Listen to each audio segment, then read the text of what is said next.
Welcome to the January Donovan Show. Today we have our guest, Esther, and she so graciously volunteered to be part of our conversation today. Esther, welcome. Thank you for being here. Thank you very much. I'm so Totally grateful. Oh, well, excited. I just love just this format because it's just conversation. And I think a lot of people learn from, just conversation. So I always begin by asking if you were to describe Esther in 3 words, how would you describe you?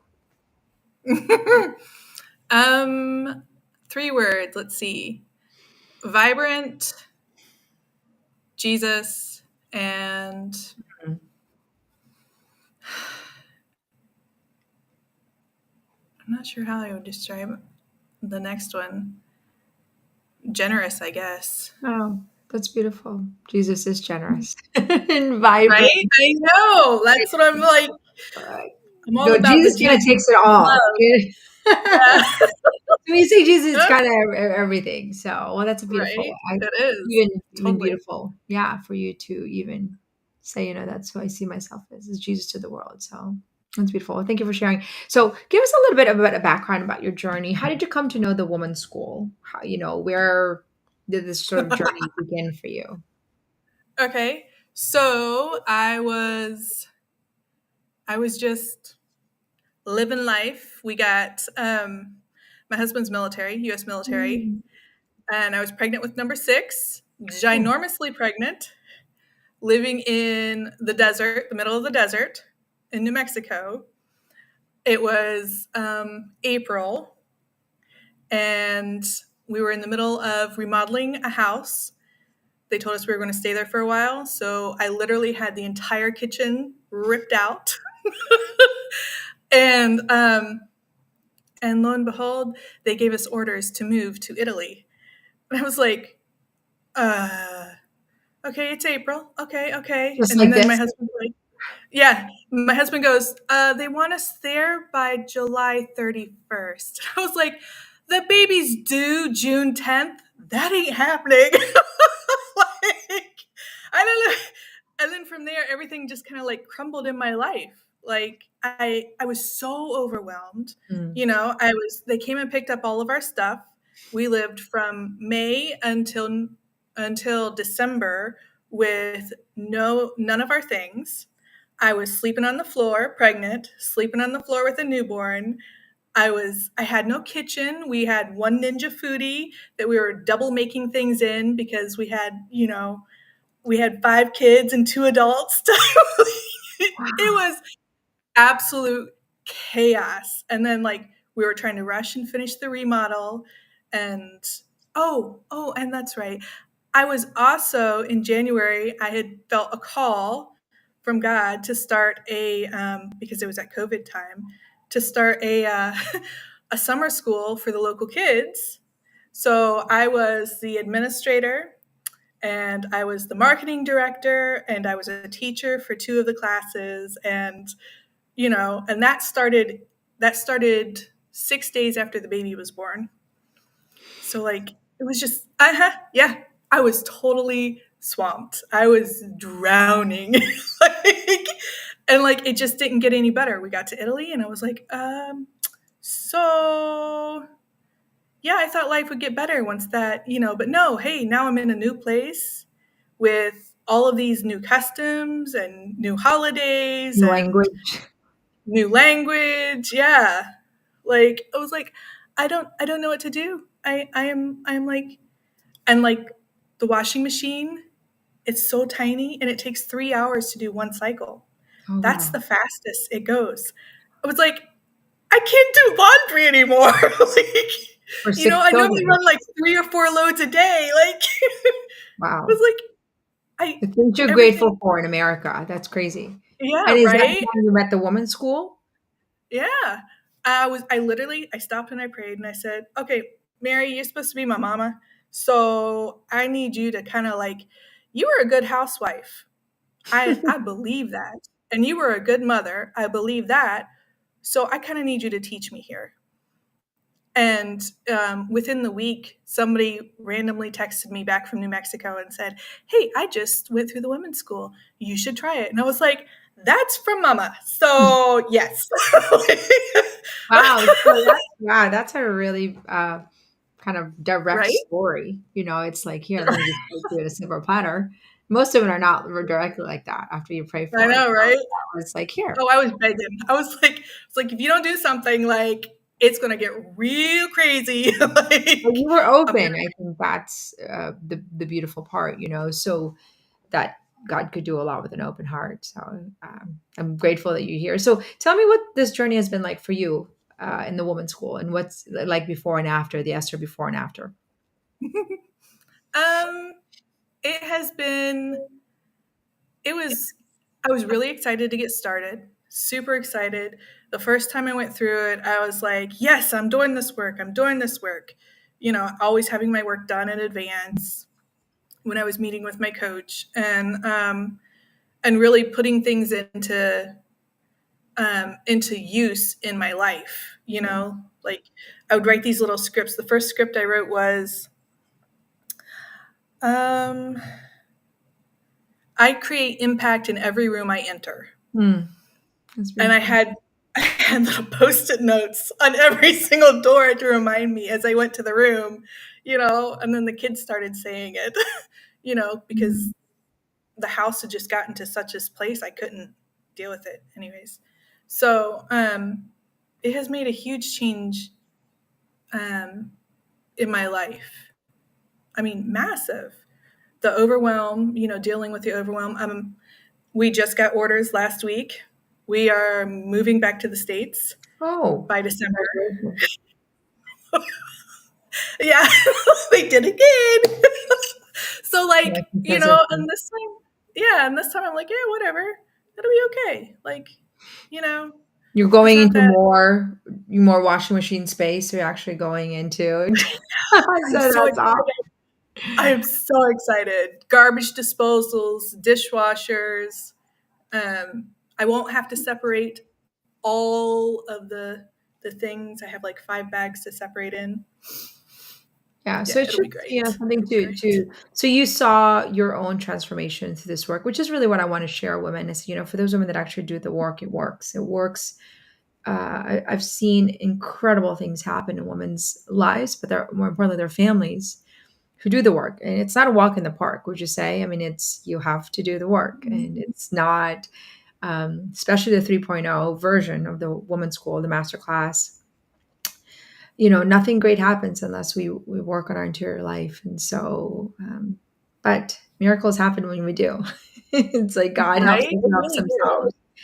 Yeah. So, anyways, I'm grateful because I think that your story is often just a story of so many women today. They feel overwhelmed because there's so many things going on in their life, the demands of life at home and at work and everything in between. But there's just no tools to help us actually manage those day to day. And so we're suffering unnecessarily. And so often women suffer their purpose. They don't get to their purpose. They don't feel like they have a purpose. Like they're just doing, doing, doing. And that becomes a place of restlessness for so many women. And yet they're so tired. It's like Right. you can't sleep, but you're so tired. It's that feeling, and Yep. it's so common, but women can't articulate the language of what they're feeling, and so that's what to me, what you've expressed, and I think a lot of women can resonate with that. Just restlessness is the word for it, and it's not like you're not willing to It work for it. is. Like women we work hard, and we take care of our Very hot. families. Mhm. Yeah, and sometimes we just need new tools and new strategies, and that's really what the woman's school is Right. about. It's a deep interior work to develop new tools. So, all right, this part of we're 9 minutes in, which is where we usually flip, and you get to ask me any question that you want to, and there's really no Yes. questions off limits, except for obviously anything that's inappropriate. But Right? so go for it. I You ready? Yep, I'm ready. All right. So, you're a mom of 8, but you Hmm. look gorgeous. Oh, you're very kind. Thank you. Uh, Not really. I want to know how to do that myself. Oh, that's you're so it's so funny. I know I get asked like all these questions. I'm like, okay, so well, thank you. I think I see presenting myself as a contribution. So I actually think of it as really important work. And a lot of us think that way, maybe now, especially in the women's school. Um, how I do it is that I honor my rhythm of life, my routine. And I take time in the morning to 10, 15 minutes. I'm like, hold the fort, anybody and whoever. If I have help, but we haven't had help in several months, they just know I shut the door and it's 10, 15 minutes and I just present myself, just do the quick makeup. I also really Google a lot of things. So I'm just like, I Google hairstyle. I'm like, oh, this is getting old, January. So I'll just do like a quick Google hairstyle or a quick hair makeup. And I want to do things fast and efficient. So I'm okay. There's a time limit when I'm able to do the makeup if I have a long time version and a short time version. So I think that's more kind of the physical part of it is my routine. I do a little makeup. I have kind of what I call seasonal uniform. It's like I'll buy a couple of things and I don't spend a lot of money in clothes. I'm not really attached to things or material, but it's like what fits January in this particular season. And I'll just use that over and over again.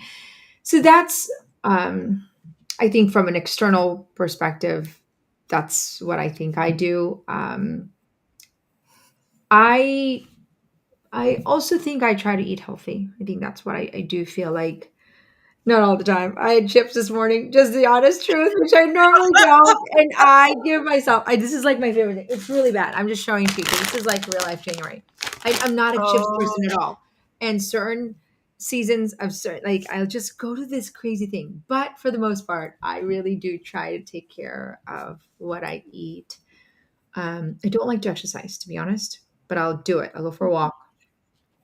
So I don't know. I don't know if that suffices to question. I think of what Ryan likes when I dress. do you? I do. I Interesting. do. I do. I think I do. And I also think of my children. It's, how can mom present herself? So yeah, I think it's more than anything intentional, maybe. But I think we all can present our highest and best self. I don't really see myself as somebody who I don't look in the mirror and be like, oh, I look great. I don't look good. I just think I need to just present my highest and best self. That's just kind of how I think about it. I don't think too much of it. Does that make Right? sense?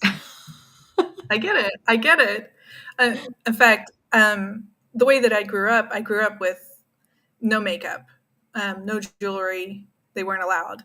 But it's only been in the last year that I've started wearing like eye makeup, Hmm. and and the only reason I bought eyeliner is because I watched you wearing it, Yeah, and I was it was like, like "It's so practical training? pretty." I was wondering for Huh? practical. Was it in the practical No, training video? I was just watching you in the Oh, videos, and I was like, "That color right there just draws your eyes to it." I'm like, "I need to put some on myself so people look at my face instead of the rest of I love it." it. And I'm sure I Googled it, like literally. Okay, this is a really interesting, great story. It'll give you so much hope. If you Google my videos 7 years ago, you're gonna laugh at my makeup. It was hideous, and I say that really honestly. Like, and people told me about it. I put like black. I didn't know how to put makeup, so I would like black right here. It was black. I just didn't know how to put it on, and Uh-huh. you'd laugh. And you'd be like, "Oh my gosh, January! Like, what were you thinking?" I clearly wasn't. But so, anyways, that should give you hope. It's like, oh, look at January 7 years ago, or even like 5 years ago. You're like, oh, what was she thinking? So It that might have been the style. I know it wasn't. It was not. I look back at like, I'm like, Ryan, how did you let me out of this house like this? Like, it wasn't like training He's like, "I videos. love No. you anyways." No, it's really, I'm like, oh, but so I just laugh at myself, honestly. It's such a journey, and I never give I don't ever criticize, I think, how I look. Like, I was talking to my daughter about this. I was like, have you ever heard me say, oh, I don't like this way look at me. I don't like my eye. I don't like, I think don't give myself permission to do that. I'll say like, I could probably lose a couple more pounds postpartum, but it's, I just don't want to speak ill of myself. And I tell my daughters, I said, don't you dare speak to my daughter that way. So I, Right? uh, I I'm fierce about it because I think then we start to develop a habitual pattern. So instead of criticizing, I say, "Oh, I need a new skill." Like, "Oh, that makeup doesn't look good." I'm like, "Oh, how can I improve that makeup?" So I just think of solutions. Right. So I'm always Yeah, moving that's forward. that's really where I am right now, trying to figure out like, I mean, that's kind of part of my season right now. I Mhm. was working through this, because I just let it go all this time, Yeah. not because one, I didn't have the skills, Yes. and I was like, and if I even look at my body or what I'm wearing or my closet, then I know You that I'm start gonna to, look at yeah. it and go, Mhm. I don't know Yeah. what to do. You don't you know what to know? do. You said it. Like, how would you know what to do unless somebody taught you how to talk to yourself, how to take Right. care of your closet, these are things, Esther, I wasn't trained to do. I I had know. to learn it on my own. So you wouldn't have known how. You really would not have known how. And so many women feel like, oh, that's important. Like, yes, it's important. It's important because it's a way to honor yourself, but we don't think about it as important, especially if our mothers didn't model that. Right. Yeah, because my mom wasn't taught it either, you Hmm. know. Well, and then like I've been thinking about like our we're supposed to be a living monstrance, and as Yeah, Paul says, you're the temple. I'm yeah. like, yo, I am not some wrecked Roman ruin. When they put those things up, they were gorgeous, Yes, inlaid with gold and all of this yes, stuff and the yes. painting and they did that as a way of drawing attention to their gods and goddesses, Yeah, or even like the temple of Jerusalem, the same thing, drawing the attention to God. And yeah, I really want to focus on doing that, yeah. because I became Catholic because there's Jesus there, Mhm. The literally, beauty. you know? Yeah, yeah. And I think And then, unknowingly we detract from Jesus. right, But we don't know that, like sometimes I always just thought to be holy, you're supposed to put on, you know, nothing, makeup. And I really lived by that for years until I didn't want to anymore because I was like, I kind of like makeup. Like, I kind of want to like, I remember distinctly thinking like, I kind of like I was wearing these long skirts and like nothing to like show. And it was a season of my life that I needed purification. And I think that was an important season of my life. But then to a point, I was like, well, I don't want to put a trash bag in my body because that's what it felt like. It was just like anything boxy, nothing down to my ankle. And I thought that was holy. And I realized that the desires of my heart actually thought, well, I actually like certain things. So I just kind of entered into it and said, I don't, that's not these two radical extremes of like, right, just materialistic and makeup or also just completely denial of the material world. And then I realized the integration of both, and that I feel like that's how we become a true vessel for our Lord. And right, I think that our spouse or children could be repelled by us if we don't take care of this vessel on earth. And that happens a lot for women who have not been taught the integration of both our body and our spirit, and they know it intellectually but not incarnationally. I was one of them. right. And I think more than just repelling our family, we repel ourselves, Oh, that's even more profound. Yes, you're spot on. That's even more you profound. Is that know? yes, you repel yourself, and that I think is a denial of our dignity. It is. It really is. That's what I'm coming to understand. Yeah, That because I've been doing theology of the body. I've got a 15-year-old and a 13-year-old, and I've had them going through it. Theology of the body classes. But I went through it first, and I was like, whoa, you know.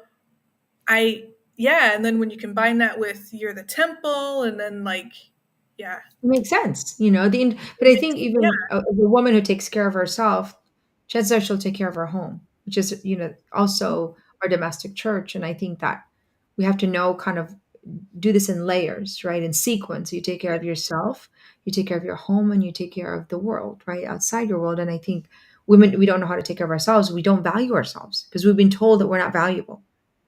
that's And it's right. not like our parents said or our pastors or our priests said you're not valuable. It's just saying that by taking care of yourself, you're denying God. I said, it's a disorder. It's like the disordered understanding, I think, of what holiness is, and I feel like that's done a lot of harm than good It has.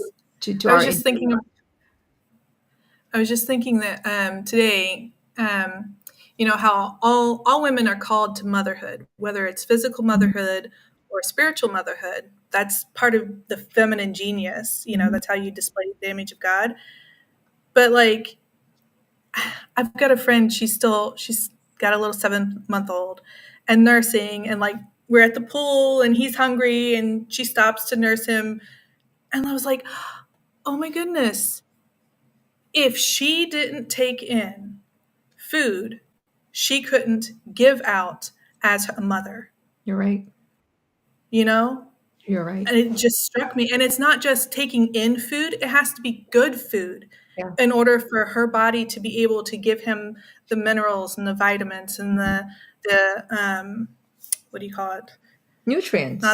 yeah, So that the baby will like, grow. Yeah. I mean, when you yeah. think about it, you think about it. So just like you want to receive your faith so you can give your faith, right? Hmm. You Yep. receive food so you can give food. But what if we never received formation of our mind or skills to develop our full potential for God and with God? How can you then train your children? How can you train your Yes. children to manage stress and overwhelm and anxiety if you yourself have not been trained? And it's not like we go to mindset school, right? I mean, we go through I decades of do. education. Yeah, we do. We do in the women's school. That is what we do here. This is really, I said, this is a formation school of women. That's been the bold dream. I said, imagine if women had access to say, this is what you have to go through before you enter into the middle seasons of your life as a single woman to married. It would change the world, Esther. Could you see that? Like, Yes. Yes, I I've know had it this work. will. I know, because I'm a walking testimony of how I suffered unnecessarily because I didn't have it. And we know that also because of the women's school, the testimony women are like, oh, I wish I could give this to my kids. Just basic, whether it's learning how to manage our mind, our body, our emotions, our friendships, and the layers of virtue, that you're able to actually live out because you have the right skill set. So I believe Right. in it clearly. I know you do. I do too. I think Well, it's amazing. you show up every, Thursday, and we're just beginning this work. I do think that we are in a very beautiful time in history where we're seeing two radical extremes of womanhood, and we're saying, oh, you know what? I want my freedom, but I want to be responsible. I don't want this whatever you want model, but I also don't want to be silenced. I also don't want to feel like I'm not valuable. I also don't feel like I'm not important, that like it was Yep. 150 years ago. It's like, no, I am here for a purpose and a contribution, but it's not about what I want only. It's about my call for contribution, and it's about developing what Right. I want towards my highest good. So it's Very exciting. okay. One more question. I think we've got time for one more question. Okay. One more question.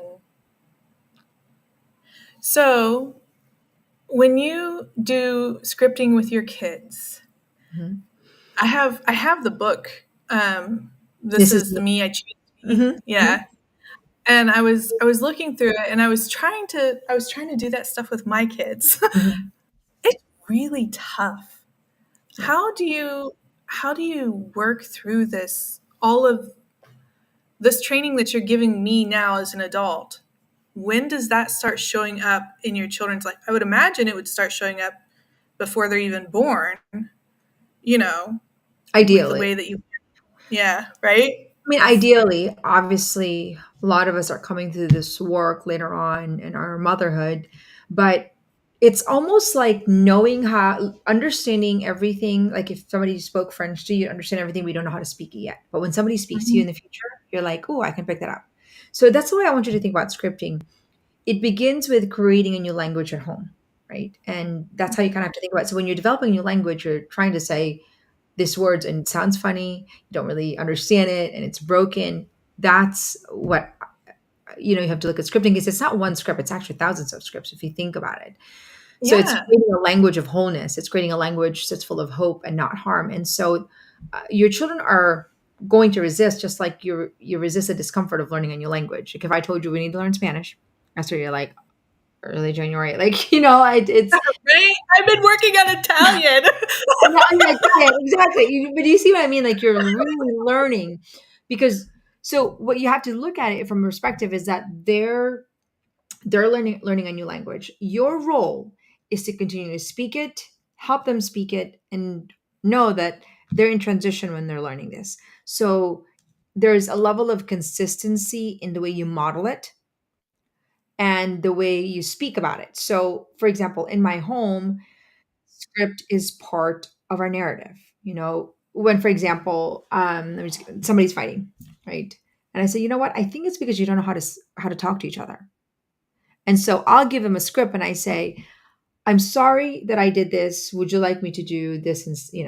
And or let's work together instead of like, this is mine. This is mine.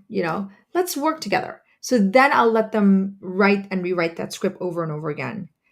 And so they're going to resist it, but you stay the course. You say, I'm sorry. This is what we do. I have an obligation to retrain your mind.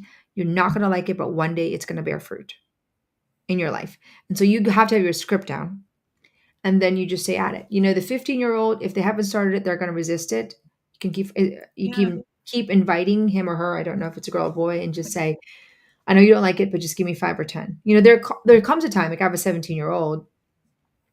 I can't remember the last time I gave him a script. Maybe when he's 15 or 16. I don't know, but he's used to doing it for years, so it's a lot easier now. When you're introducing it, you will have a time of transition where they're going to resist it until it becomes part of life. Okay.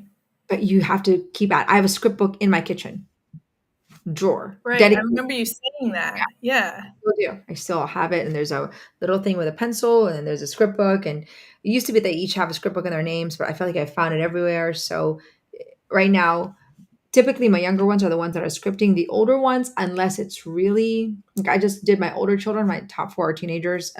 I'm in command of my emotion because they were kind of losing their emotion. I said, this cannot be happening at your age.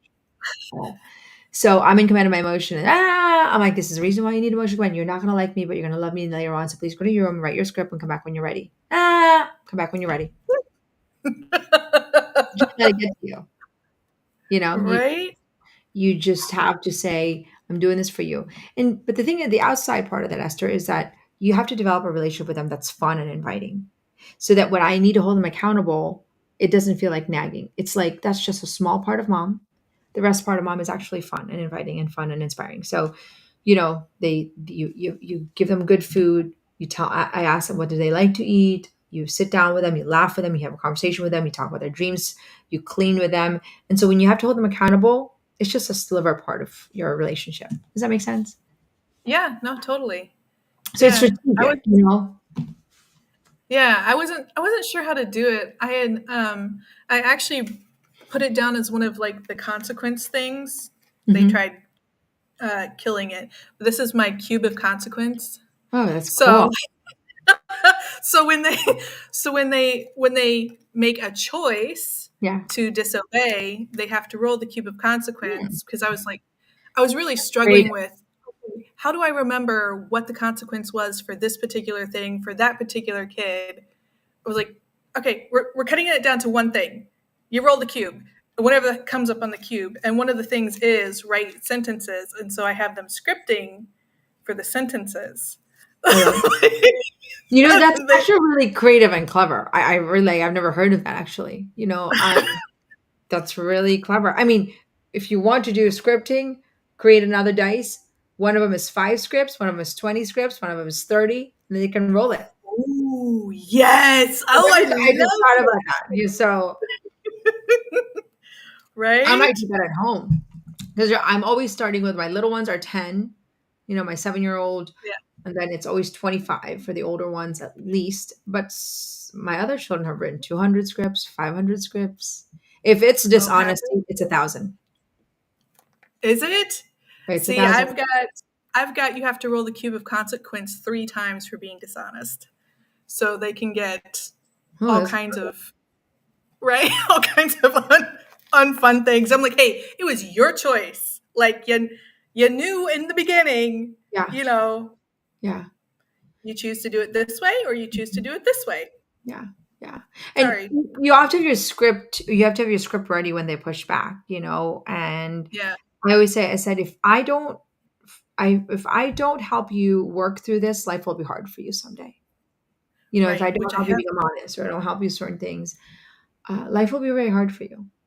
And so, you know, they start to hear that over and over again, and they have to feel that you're on their side, you know. And I think that's the key ingredients. Like, you know, I know mom loves me and I know mom wants me to succeed in my life. So then it's not there, you know, the consequence part and the accountability is part of the whole equation. And that's what I always tell women. That's why our lives need to be an inspiring, living, breathing, Right. you know, incarnate, really, you know, vessel, so that we can become an inspiration for them. It really is so much of this stuff. If we would have learned it sooner, you know, we would have a head start, but we The world don't. would be on fire if we had learned it sooner.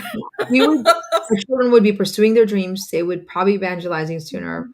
But you know, this, it stops with us, and that's my commitment to myself. Is that this stops with me, the generational sort of, you know, chaos and frustration in my own family, like generational sort of legacy, and that's what you're Right. doing, you know. Yep. And so, well, thank you, Esther, for laughing with me today and for a fun question about getting ready.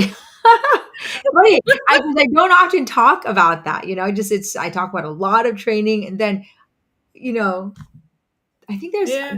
there's I think it's a question that I think women want to know about what I do, but they don't probably think to ask it. So thank you for asking that question.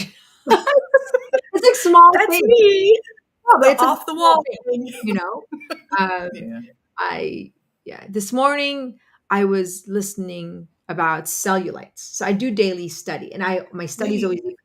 but today I was like, there was something in my when I was this is I was doing my study, and a YouTube came up of the reasons for cellulite. I'm like, oh, I normally don't look at cellulites, and like, but I looked at it and it gave me the science behind the cellulites, and I thought, oh, this is good training for women, because it's just something that probably women, including myself, has had many babies. You have to worry about those things, but you don't want to be, you know, a victim of it, but you do want to know how to take care of your body. So I thought it was Right?